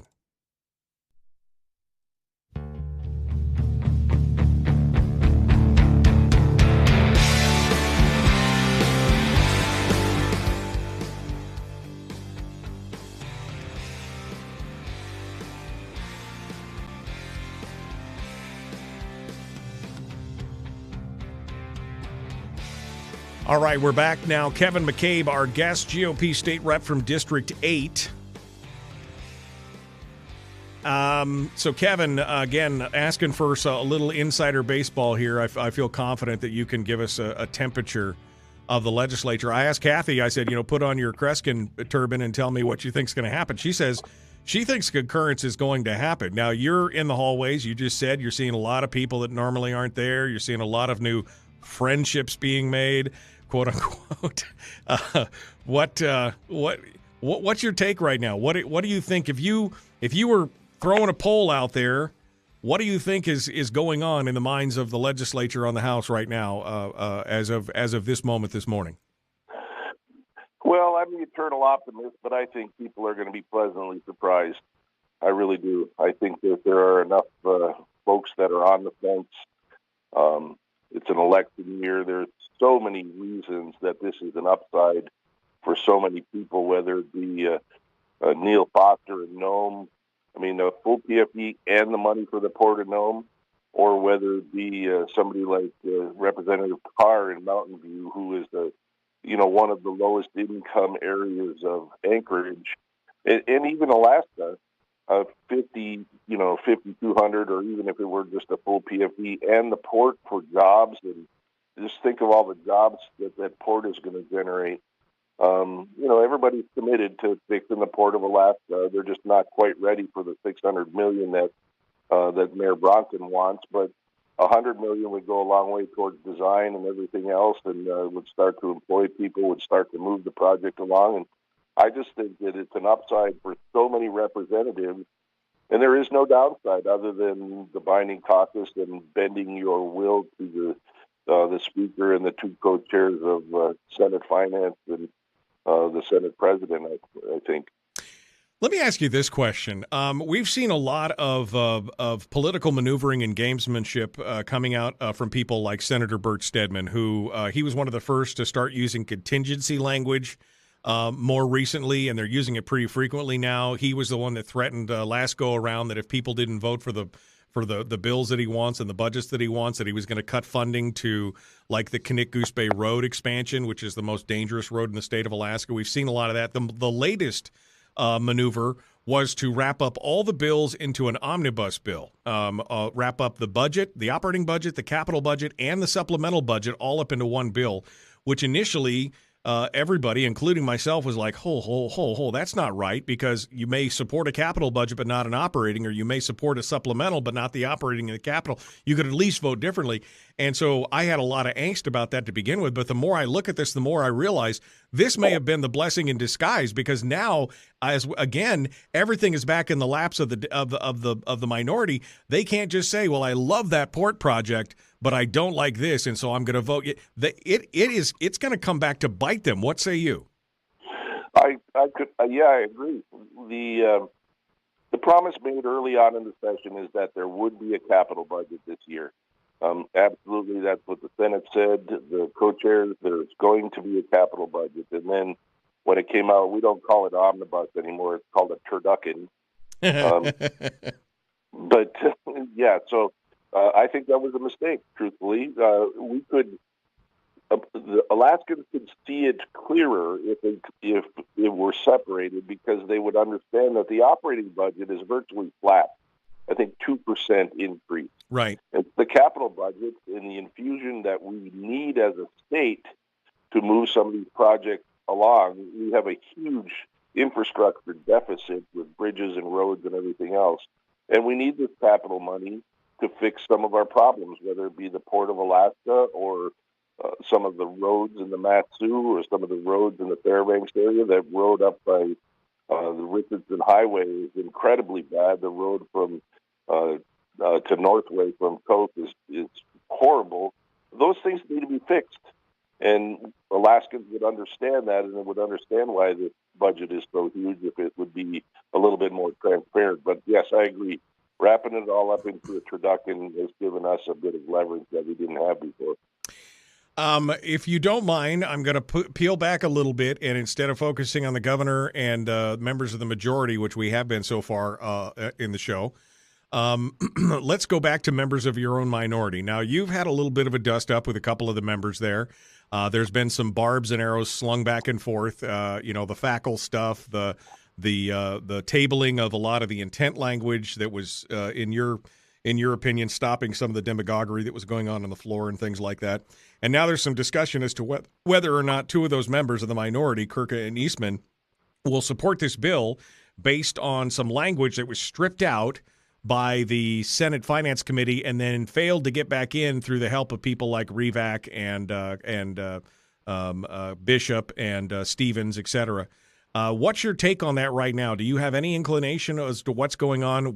Will there be a support of this, or will they die on that hill to say, we're not going to do it because of the intent or the abortion language, the $300,000 we're talking about? What's your take on this, and what are your thoughts overall? Well, I'm pro-life, as you are, and many of us are. I just have a different process. I'm looking at the long game. I would like to see us get to the majority and put in a clean pro-life bill instead of trying to tack amendments into a budget bill all the time that are really ineffective. The court has said they're ineffective. Frankly, if the governor was smart, this is another upside for him. If this fails, because one of those pro-life legislators couldn't see his way to voting for concurrence, so we don't get a full PD, and then the government strips out the language anyways. Who, to me, it would be politically scary to be in that position if I was running for governor. Yeah, I mean, he has an opportunity here if he do it. And again, he could come out looking like the hero. But it's going to take a lot of intestinal fortitude to get that done. If he said, and this is my question to you, if he said something along the lines of, I will strip out that funding, the mere $300,000 that we're talking about, do you think that would change hearts and minds? Do you think that would unify the minority? Yeah, I don't know that.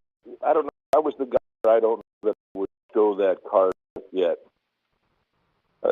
Yes, it might unify the minority, and it might help. But I think that Representative Kirk and Representative Eastman need to come to those decisions on their own. Yeah, well, I mean, that's we all come to our decisions on our own in the long run when it's all said and done. I just look at them and think, this one vote is not going to move the needle on that issue. It really isn't. I mean, it basically is symbolic more than anything else. The state, as Cathy Tilton talks about, every time she strips this language out, they find a way to work around it and get the funding anyway. Whether that's right or not, that's a whole nother question. But this one issue, to me, should not hold up the opportunity for the good that is done. We're talking about putting $100 million into the hands in every district, into the hands of Alaskans, and the economic impact of that cannot be undersold. Right. So, I agree. And you can do the most number of good for the most number of children in this avenue. And think of it, we need to shift the paradigm once again. We've been trying this end run around with the budget amendments for 4 or 5 years, and it hasn't worked. It just hasn't worked. So let's find a way to get Republicans, conservative, pro-life Republicans, to the majority where we can put in a clean pro-life bill that will actually pass with the majority, with the Republican governor and Republicans, conservative, pro-life Republicans in the House and the Senate. We could put in a bill that would actually work. Well, but yeah. Until we get there, we can't do it. So. Well, and I think the opportunity is ahead of us here. I mean, in the past, a lot of pro-life bills would run afoul of Roe v. Wade, and that was going to be the hill that was going to be hard to climb. But if the Supreme Court, as it's been leaked, is going to overturn that and leave it up to the states to make the decision, the opportunities are going to be more abundant, and the likelihood of passage is going to be much greater on this case. So, again, don't die on this hill. Save your arrows and slings for something in the months ahead after this vote comes about. Make that difference. Absolutely, and that's one of the things we discussed yesterday. Is look, let's pass this, or let's concur with this. Let's get it to the governor for his vetoes. We can discuss with the governor whether or not he wants to veto the abortion money. If he can veto money. He can't put language back in there. So a lot of people don't quite understand the powers of what the governor can do. But he could veto once again until the court told him that he couldn't. But he could possibly veto. We can discuss that with him after we get this budget in his hands and let Roe v. Wade decision happen, get us to the majority, and sort of follow the timeline instead of trying to put this Band-Aid on the problem again. Yeah, absolutely. Kevin McCabe is our guest, GOP state rep from District 8. We're talking about the concurrence vote on the budget. The budget is now sitting in front of the House, has fully funds all the departments, has a tremendous amount of capital improvements in it, has a full PFD and an energy rebate program. This really is this is the unicorn, Kevin. I mean, you've never seen anything in the last 6 years. You've never seen something come in so complete and so ready to go without any real heavy lifting. The only thing they have to do is poke the button.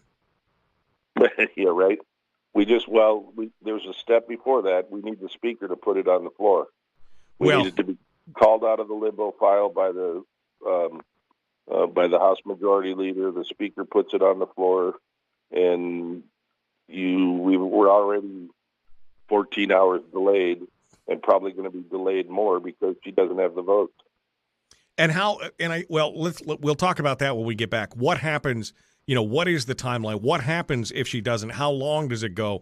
We'll talk about all those things and more. Kevin McCabe, our guest, one final segment ahead. The Michael Duke Show, common sense, liberty-based, free-thinking radio. We're going to continue, and we'll have more discussions. Don't forget, you can come out and join us on Facebook this morning. I saw we peaked out over 100 for just a second. Just a hot second. We'd love to hear you, though. If you want to come in and ask a question of Kevin, come and do it in the chat room right now, facebook.com/MichaelDukeshow/live. And it'll take you right to the video. And you can come in and make a comment, ask a question, do whatever you want to do. We'll continue one final segment with Kevin McCabe right here on your home for common sense, liberty-based, free-thinking radio.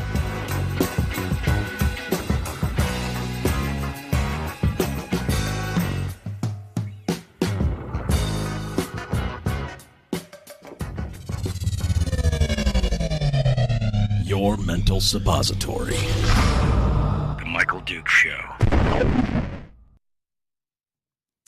In the break right now.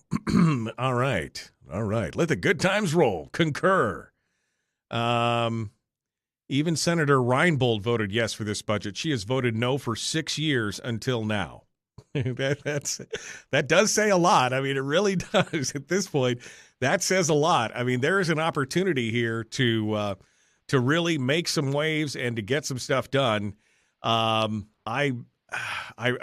so hopeful, Kevin, at this point. I am so hopeful that something is going to happen. You and I both. Go ahead. I think we keep talking about the pressure that we can put on legislators, or that the phone calls and the emails, and those are great. I would say that the most amount of effectiveness, or the effective ones right now, will be the ones to the Speaker's office, asking her to please put HB 281 on the floor for a concurrent vote. Just telling her to go ahead and do it. Just do it. The funny thing is, there's a lot of money in that capital budget for Kodiak. You get a car, and you get a car, and everybody gets a new car. Encourage them to concur. I'm just putting it into the chat room right now, and encourage Stutes to move to the floor. Okay, I just put the link back in the chat room again. I've done it twice, but this one's got the little information on it. You follow this, you go right to the list of all the legislators.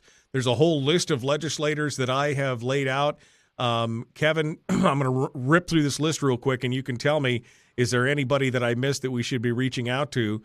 I said we should reach out to Eastman, Neil Foster, Delana Johnson, James Kaufman, Chris Kirka, Bart LeBon, Kevin McCarty, Tom McKay, Kelly Merrick, Josiah Patkatak, Sarah Rasmussen, George Rauscher, Garen Tarr, Steve Thompson, Tiffany Zolkowski. Did I miss anybody? I wouldn't neglect some of the Anchorage folks. There are some that are concerned about the port. Andy Josephson, Calvin Schrage, even Zach Fields. Think of it, Zach Fields as a union guy. He's got to be concerned about that port money, because that is a ton of union jobs. So right. I wouldn't neglect those guys either. They need to hear from you as well, especially if you're in Anchorage or have relatives or somebody in Anchorage. That port, frankly, that port affects all of Alaska. That's why it's called the Port of Alaska. Me being a big Point McKenzie port guy, but the Port of Alaska is hugely important to all of Alaska, and it absolutely needs our support. And there's $100 million in there for that port right now, and the Anchorage reps should be very concerned, even the Democrat reps. Well, and I know that there is a feature that allows you to email all the legislators at once, and I've forgotten the email address. What is it? Legislators@akleg.gov. Do you remember, or is it house? I don't remember. I think it's house@akleg.gov. Let me look. akleg.gov. Let me see if that comes up. I think that that is the email address that sends everybody. That sends everybody in the house an email. But I'll keep looking here to see if I can find it. But yeah, how do you say? Oh, wait a second. How to send a public opinion message? There we go. POM. POMs can be sent to the thing. Yada yada yada yada. Here. Okay. I think it's House. You could CC it to house@akleg.gov. I think that goes to every legislative member. But I mean, that would make it simple and easy. But I would break it down. I mean, again, I think Kevin's making some valid points. Talk to Zach Fields and say, look, this includes not only hundreds of millions of dollars of projects that would benefit unions, it also includes the union contracts. I would talk to Garantar about the Mountain View district, one of the lowest income districts in the state. What difference would a $5,500 or in a family of two an $11,000 or in a family of four, a $24,000 bump in their income do for them? What would it do for people in the bush and the project in Nome for Neil Foster? What would it do for, start asking and personalize it to each one of those people. Take 30 minutes for lunch early and write out some emails to these people and make it happen. Again, I've just put the link up in the chat room and you can go take a look at it there. Let me see if there's any questions for Kevin on this. Jennifer says, once the budget is dealt with, there's still unfinished business. It's not time to go home and campaign. Well, that is true, but we are running out of time, right, Kevin? Right. We have 7 days left, I believe, or 6 days. And I agree with that. It's been a lot of years since we did a budget and then stayed here and finished up some of the bills that are real close to fruition, and I think we could do it.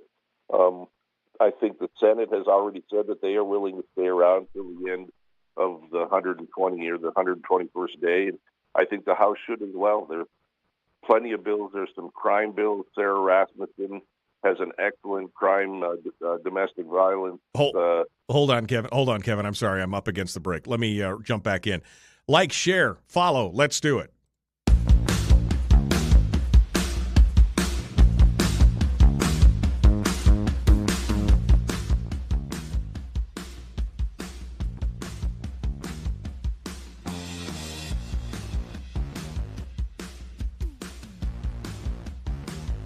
All right, we're continuing now. Kevin J. McCabe, our guest. We were just talking before we came back in from break that once the budget's done, I mean, let's say they vote to concur. I mean, we can all keep our fingers crossed on that.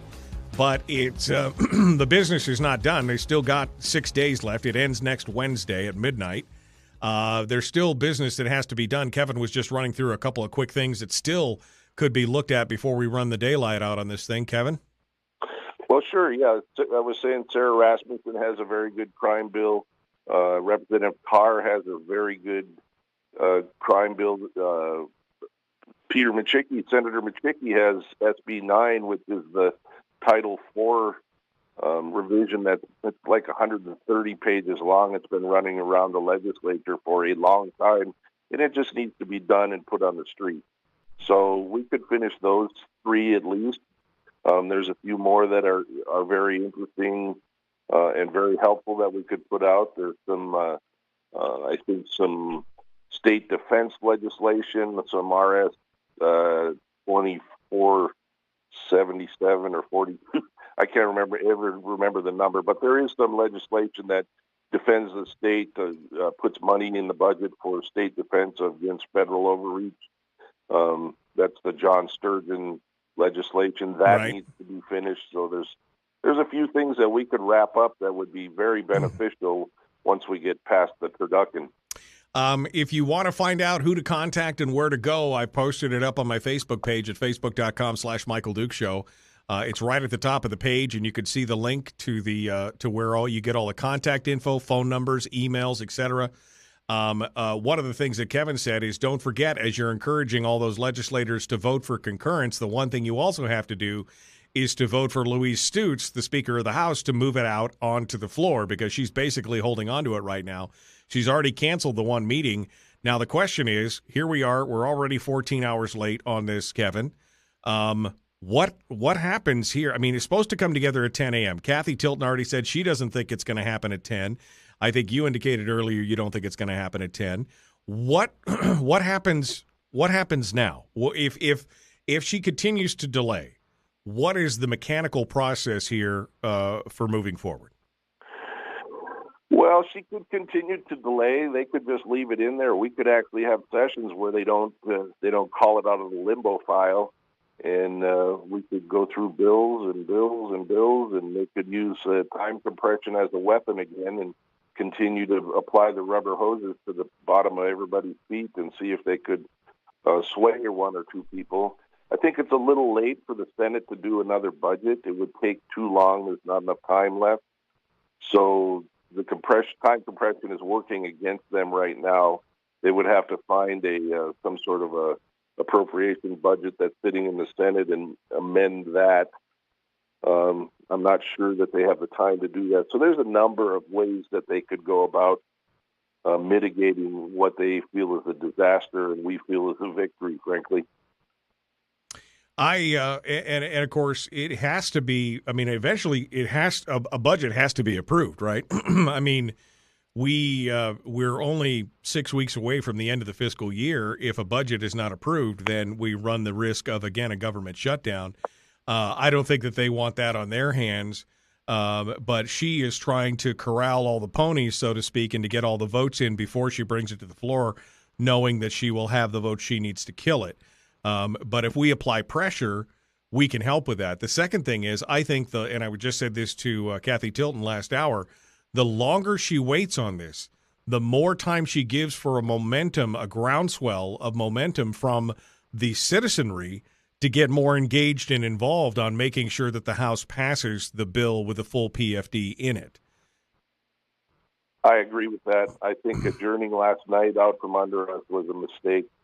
I think that normally what she's doing would be exactly right. Normally a little bit of time to apply a little bit of pressure is a good thing. Unfortunately, right now Alaskans are so engaged in this because of the PFD that the more time she spends, the more entrenched people are going to become because of their constituents in their position. Right. Well, and more people, I think, are like you said, are engaged in paying attention. I mean, how much email, how much contact have you? You're not on my list of people to call because I know where you stand. But how much engagement have you seen from your constituency and from people? Now, granted, the Mat-Su is a conservative district and they're very pro-PFD. But just give us a flavor of what you're seeing in your emails and messages and palms to your office. Right. I probably have several dozen emails, maybe 2 or 3 from AFL-CIO people, maybe a few more than that. I couldn't tell you exactly how many phone calls, but quite a few, maybe a dozen from yesterday. But I will tell you that offices down the hall that had a person in them that were not we're kind of on the fence on this issue, on the PFD issue. We heard the phone ringing off the hook. So there's been lots of pressure, and I appreciate that. We need to hear from our constituents. Because of the politician's disease that you talk about, we need to be reminded every minute of every day that we work for you. Yeah, absolutely. And that you care about this issue. I mean, we've seen this in the past. We've seen other hearings on the PFD. We've seen hours of testimony with 90+% being in favor of paying a full PFD, and some of these politicians just looking them in the eye and saying, well, we understand how you feel, but we're still going to do this because we know better than you. Essentially, I'm paraphrasing, but essentially that's the implication here. But I think that at this point, this is the golden moment because we have the full bill in front of us. Like you said, it's not an amendment. It's a full bill. It's in there. It's ready to go. All they got to do is pull the lever for it, and it's going to be a lot harder to look people in the eye and say, well, I voted it down because of whatever, especially in districts where that PFD would make such a difference. Right. This is the nexus. This is the full PFD is ready to go as a bill, and it's an election year. So how are you going to go knock doors in Bethel or some of the places, Mountain View, and knock doors and tell your constituents that you voted against a full PFD? I just don't know how. I don't know how I would spin that. Yeah, I mean, it would definitely be Olympic gymnastic level spinning at that point to be able to try and justify that in the long run, on top of the capital projects that many of these districts would then be involved with, on top of the the union component of the union contracts being funded by this bill and the capital projects utilizing union labor, et cetera, et cetera. I think that people are going to vote in their own self-interest at this point, the citizenry, I mean. And so, again, it's going to be very hard to go back as a legislator for re-election to say, I'm your guy, but yes, I did screw your family out of whatever, thousands of dollars at some point. That's going to be a hard sell. Right. And for me, less about getting elected and more about being able to face them and say, I did my best for you. And to me, that's I'm still a neophyte enough, I think, to be thinking like that. Others maybe are a little bit more jaded than I am, but I work for my constituents. I'm doing the best I can for them, and I need to be able to look them in the eye and say, I did this because you asked me to when you pulled the lever for me. Yeah, no, I mean, I agree that there are some legislators who are motivated, again, by philosophy and true interest of, serving their constituency. But we all know that there are some out there that are motivated by simple political aspirations. Either way, this has got to be a yes for either one of those people in the long run. Right. Again, the perfect nexus. Yeah, exactly. I mean, this is the golden moment. This is that perfect golden moment where they have the opportunity to walk away, whether political or philosophical, to walk away as heroes for their constituency, for the win-win-win, to tell the majority, sorry, binding caucus doesn't matter, we can do it, walk in as heroes, and come back and go to their constituencies and say, I voted in your self-interest. Now, it's either because of who I am and philosophically, or it's because I wanted you to reelect me. Either way, I'm the hero. And I think that is what they need to hear when it's all said and done. 2 minutes here, Kevin. I want to give you the floor. Your final thoughts on when you think it's going to get called out, if it's going to get called out, when it's going to get called out, and what do you think the vote is going to be when it's all said and done? Give me a number if you can. What your thoughts are. Hit me with it. Well, my guess is I'll get in there in 15 or 20 minutes from now, and there will be maybe by 9 o'clock there will be a notice that the House is delayed to the call of the chair. I'm not sure that she'll be able to delay it more than today, but she might, and we might get there and probably hear. I think there's 6 or 7 bills to hear first, and then maybe take up the budget. And we'll probably be limited in the time that we can talk. There's 40 of us, and I think we'll be limited to 2 or 3 minutes on the time that we can debate. We each get to put our input in there. Right. And then we'll take a vote, and there will be many, many at eases while pressure still continue to be applied and people continue to forge those new relationships and talk and discuss things. But I suspect that maybe late tonight we'll be voting on it, and I'm thinking that we have. It's going to be surprising to Alaskans. I'll be surprised if it's a 21-19. I think it'll be higher. You think it's going to be higher than that? You think it'll be, yeah. And I think that will put to bed a lot of the questions on who supports what. And again, it puts all these people on. I mean, that's the other thing we really haven't talked about overall is the long-term effect. These people are all going on record to say whether or not they support a full PFD. They won't be able to back down from this in the future. Kevin McCabe, our guest. Folks, we are out of time. The Michael Duke Show continues tomorrow, Firearms Friday. Be kind, love one another, live well. We will see you then. Sorry, Kevin, I ran out of time there. I give you final thoughts here before I let you rock out the door here. Yeah, no worries, Michael. It's an interesting conversation. I've been fascinated watching the whole thing, truthfully, and I learned even yesterday. I learned so much and how to talk to people and how the press is applied, and it's just to me, it's been a just a wild ride, So we're all sort of interested. We talk about it. We spent most of last night around pizza talking about it. So I'm fascinated, and I'm hoping I'm doing the right thing for my constituents. Well, I think you are, and I think I'm hopeful. I'm more hopeful now than I was when I started this morning. I'm feeling better about it as I think about more of the long-term ramifications. Again, these people will have to go back to their districts and explain, but it also puts them on record for the future as to whether they support that idea or not, regardless of what excuse they would give for saying no. So I think that this is probably one of the best opportunities we've had in years to fix this problem. I agree. And if you think about it, this is also a pivot point for the Constitutional Convention. Yeah, no, absolutely. If they vote it down, it puts the con into overdrive. If they vote it up, it may help. It may help, smother that need for that or the desire for that a little bit. And I think they may take that into account as well. So, Kevin, thank you for coming on board, my friend. As always, it's good to see you. Yep, nice talking to you, Michael. I appreciate the opportunity. Well, I appreciate you coming on short notice. Thank you so much. All right, folks, I'm posting up one final time. That's the link to the post on my Facebook page where you can go and get the list of legislators and all their contact info. Encourage Stutes to get out, do her thing, put that on the floor. Encourage all the other legislators, including some of the Democratic ones, as to why they need to vote for it.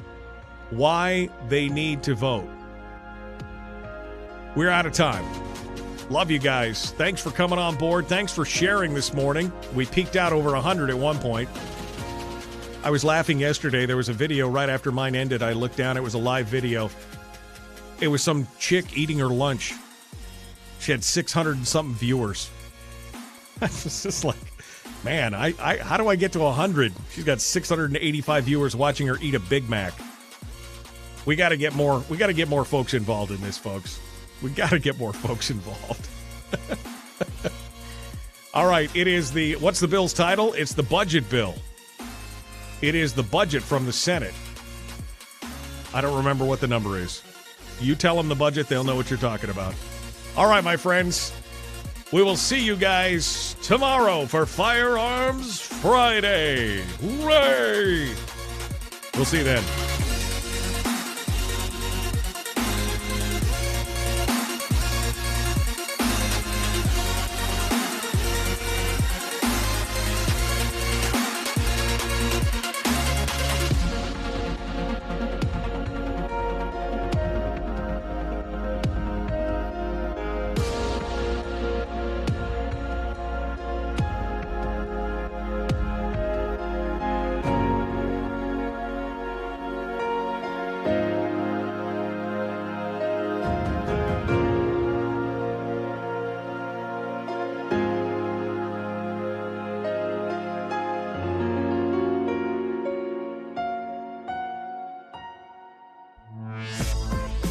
We've shed our terrestrial radio skin, and now we are slimy lizard internet people. It's the Michael Duke Show.